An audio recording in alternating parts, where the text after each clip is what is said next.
নমস্কাৰ, মই নজমুল হক। News for আছামৰ এক বিশেষ সাক্ষাৎকাৰত মোৰ লগত উপস্থিত আছে অসমৰ যুৱ প্ৰজন্মৰ হাৰ্টথ্ৰ, সমগ্ৰ অসমত নহয় সমগ্ৰ ভাৰতবৰ্ষত চৰ্চিত লাভ কৰা জুবিন গাৰ্গৰ অভিনীত কাঞ্চনজংঘা অসমীয়া বোলছবিৰ সহ অভিনেত্ৰী জেৰিনী বৰুৱা মোৰ লগত উপস্থিত আছে। তেখেতক মই নিউজ ফৰ অসমৰ পৰা আন্তৰিক স্বাগতম জনাইছোঁ। ধন্যবাদ। জেৰিনা বৰুৱা ডাঙৰীয়ানী, আপুনি নৱপ্ৰজন্মৰ এজনী জনপ্ৰিয় অভিনেত্ৰীত পৰিণত হৈছে সমগ্ৰ অসমত। আপোনাৰ এই বোলছবি জগতত পদাৰ্পণৰ বিষয়ে অলপ ক'ব নেকি? ধন্যবাদ। প্ৰথমে ক'বলৈ গ'লে অসমীয়া বোলছবি জগতৰ এটা ইতিহাস আছে আৰু সেই ইতিহাসৰ বৰ্তমান যিটো ধাৰা চলি আছে তাৰ লগত ময়ো যে জড়িত হ'ব পাৰিছোঁ তাৰ বাবে মই নিজকে সৌভাগ্যৱান অনুভৱ কৰোঁ আৰু সুস্থিৰ এটা বাতাবৰণৰ সৃষ্টি হওক সেয়ে আশা কৰোঁ। এটা মাত্ৰ খোজ দিছোঁহে।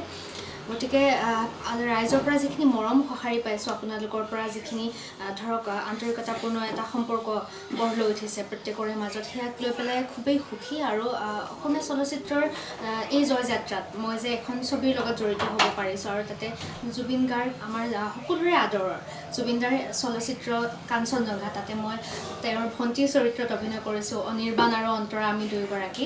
গতিকে চলচ্চিত্ৰখনৰ জৰিয়তে এটা নতুন গতি মোৰ জীৱনলৈ আহিছে।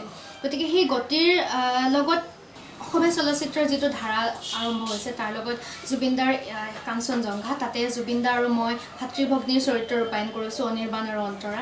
আৰু চলচ্চিত্ৰখন কৰাৰ পিছত ৰাইজৰ পৰা ইমান বিপুল সমাদৰ আৰু তেওঁলোকৰ মাজত যোৱাৰ পিছত তেওঁলোকৰ যিটো উৎকণ্ঠা যে ছবি এখন কৰাৰ পিছত সেই ছবিৰ নায়কজন নায়িকাগৰাকীক বা ছবিৰ লগত জড়িত বিভিন্ন কলা কুশলীসকলক লগ পোৱাৰ যিটো হেঁপাহ, সেই হেঁপাহটো মোৰ কাৰণে এটা ডাঙৰ অভিজ্ঞতা। গতিকে সেই অভিজ্ঞতাখিনি লৈ পেলাই মই আগবাঢ়িব লাগিব। আৰু চলচ্চিত্ৰৰ লগত যে এই আপুনি জড়িত হোৱাৰ প্ৰশ্নটো কৰিলে, আচলতে মই সৰুৰ পৰাই ভাল পাইছিলোঁ কলা হওক সংস্কৃতি হওক।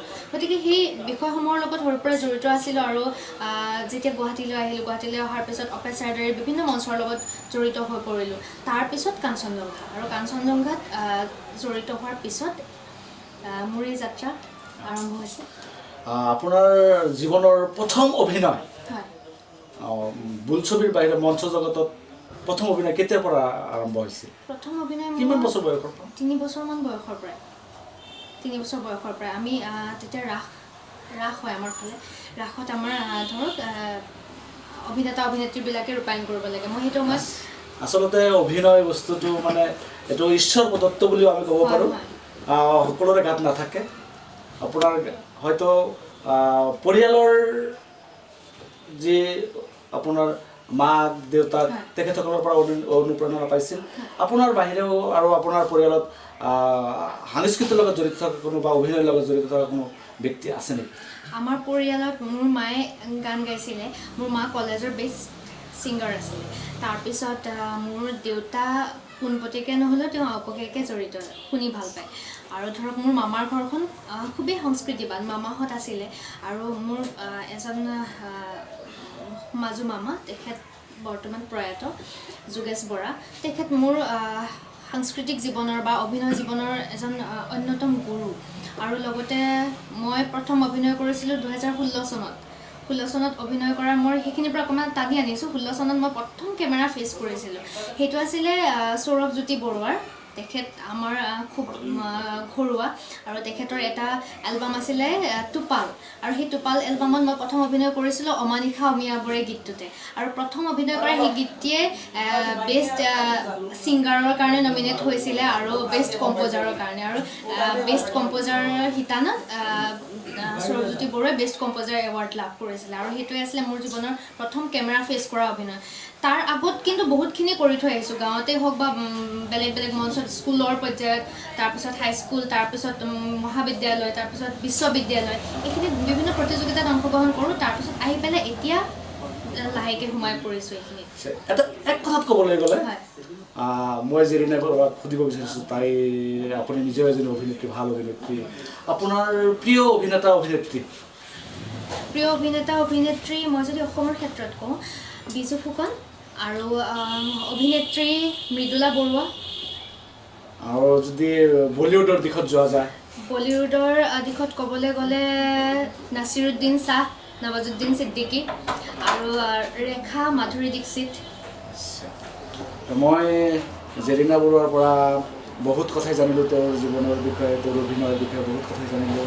আৰু এতিয়া জানিব বিচাৰিম পৰৱৰ্তী পৰিকল্পনা জেৰিনা বৰুৱাৰ। পৰৱৰ্তী পৰিকল্পনা বহুতকেইটাই আছে কৰিব লগা।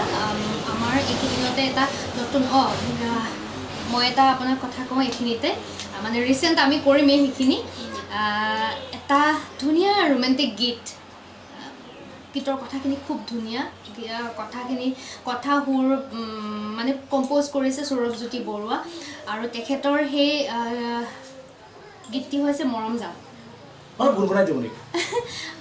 গীতটি আছে মেল ভইচত, গতিকে তেওঁ যদি গুণগুণালেহেঁতেন তেতিয়া বেলেগ ধৰণৰ হ'লহেঁতেন। এতিয়া মই যদি গুণগুণাওঁ কেনেকুৱা হয় নাজানো। গীতটো আছিলে মৰম জান বুলি মাতিলে লাজে লাজে চোৱা তুমি, কপা কপা উঠতে প্ৰেমৰে নিচুকনি, এনেকুৱা আছিলে। বঢ়িয়া, সৰস্বতীয়ে বিৰাজ কৰিছে কণ্ঠত। আপুনি ইমান প্ৰশংসা কৰিছে। নাই প্ৰশংসা ভাল লগা বস্তু ভাল ক'বই লাগিব। যিমান ধুনীয়া অভিনয় কৰে সিমান ধুনীয়া কণ্ঠ। আমি নিউজ ফৰ অসমৰ পৰা আপোনাক আন্তৰিক ধন্যবাদ জনাইছোঁ। আপুনি আগবাঢ়ি যাওক, আমাৰ শুভকামনা থাকিল। শেষত আমি আপোনাৰ পৰা, আপুনি সাহিত্যৰ লগতো জড়িত, সংস্কৃতিৰ লগত জড়িত, সংগীতৰ লগত জড়িত, এটা শেষত আপোনাৰ এটা কবিতাৰে, আপুনি ভাল কবিতা লিখে বুলি ইতিমধ্যে আমি অৱগত হৈছোঁ। এটা কবিতাৰে আজিৰ এই আমাৰ অনুষ্ঠান সামৰি আমি জানো জেৰিনা বৰুৱাই সংগীত, অভিনয়, সাহিত্যৰ লগত জড়িত। আমি জেৰিনা বৰুৱাৰ পৰা এটা তেওঁৰ স্বৰচিত কবিতা নিউজ ফৰ আছামৰ দৰ্শকক শুনাবলৈ মই আহ্বান জনাইছোঁ। কবিতা মনৰ অনুভৱহে মই লিখোঁ, সেয়া কবিতা হয়নে নহয় নাজানো। এতিয়া আপুনি কৈছে যেতিয়া এটা অলপ মই আওৰাই দিছোঁ। মই এটা কবিতা লিখিছিলোঁ কুঁহিপাত। কবিতাটো এনেকুৱা ধৰণৰ আছিলে, লেৰেলি যোৱা কুঁহিপাত দেখি পিতাইৰ বুকুত পিষ এটা হ'ল, নিজৰাটোত পানী শুকাল। পিতায়ে ক'লে আই কলিজাৰ ঘাটত বালি খান্দি পানী উলিয়াব। পিতাইতো নাজানে মোৰ কলিজাটো এখন মৰুভূমিয়ে বাঁহ ভাজিলে। সেই কলিজাৰ শুভ্ৰাণ বতাহ বালি নাই আৰু সজীৱতা। কিন্তু কেনেকৈ কওঁ, পিতাই যে দেখিছে মোৰ কলিজাৰ সজীৱতাত কুঁহিপাতৰ স্বপ্ন। সময়ৰ ঠিকনাত কুঁহিপাত সৰাপাত হ'ল, সৰাপাতে কলিজাৰ নিৰ্মল বেদনা। খুব সুন্দৰ। আহি আমাৰ আজিৰ অনুষ্ঠানৰ শেষৰ অৱস্থাত আমি আহি উপনীত হৈছোঁ। এইখিনিতে জেৰিনা বৰুৱা নিউজ ফৰ অসমৰ তৰফৰ পৰা আন্তৰিক ধন্যবাদ জনাই তেওঁৰ অৰ্থাৎ জেৰিনা বৰুৱাৰ কাঞ্চনজংঘা বোলছবিৰ এটি সংলাপেৰে আৰু পৰৱৰ্তী পৰিকল্পনাৰ বিষয়ে জানি আজিৰ অনুষ্ঠান আমি সামৰিম। ধন্যবাদ। কাঞ্চনজংঘাৰ সংলাপ মোৰ প্ৰায়খিনি আপোনাৰ কন্দাৰ চিনেই আছিলে। চ' সেই ইমান কন্দাৰ মাজত মানে মোৰ সংলাপ কম, কিন্তু মোৰ দুখৰ চিন বহুত বেছি।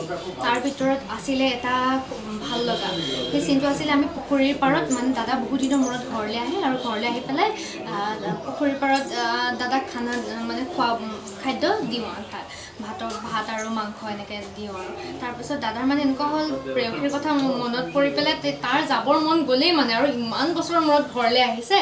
তাৰপিছত আমি মা আৰু মই খুব ধুনীয়াকৈ মুৰ্গীৰ মাংস ৰান্ধি পেলাই খাবলৈ দিছোঁ। সি কৈছে যে ভণ্টি পুখুৰীৰ পাৰত খানা লগা। মই কৈছোঁ ঠিক আছে। তাৰপিছত দিলোঁ তাক গৈ পেলাই, দাদাই আধা খোৱা কৰি পেলাই গুচি গ'ল। তাৰপিছত মই তেতিয়া ক'ব লাগে দাদা নাখালি যে, এনেকৈ চিঞৰি পেলাই ক'ব লাগে। তাৰপিছত সি কয় আহি খাম থৈ দিবি এনেকৈ বুলি কয়। তাৰপিছত মই তেতিয়া স্মাইল দি পেলাই ক'ব লাগে, মোৰ সেইটোৱে মানে অকণমান হাঁহিবলগীয়া হেৰি, তেতিয়া স্মাইল দি পেলাই ক'ব লাগে কি যে হ'ব এনেকৈ বুলি ক'ব লাগে। খুব ধুনীয়া। তো ভাল লাগিল আপোনাৰ ইমান ব্যস্ততাপূৰ্ণ সময়ৰ মাজত নিউজ ফৰ অসমৰ যিখিনি সময় দিছে তাৰ বাবে নিউজ ফৰ অসমৰ পৰা আপোনাক আকৌ এবাৰ ধন্যবাদ জনাই আপোনাৰ জয়যাত্ৰা কামনা কৰি আজিৰ অনুষ্ঠান ইমানতে সামৰিছোঁ। News for Assam.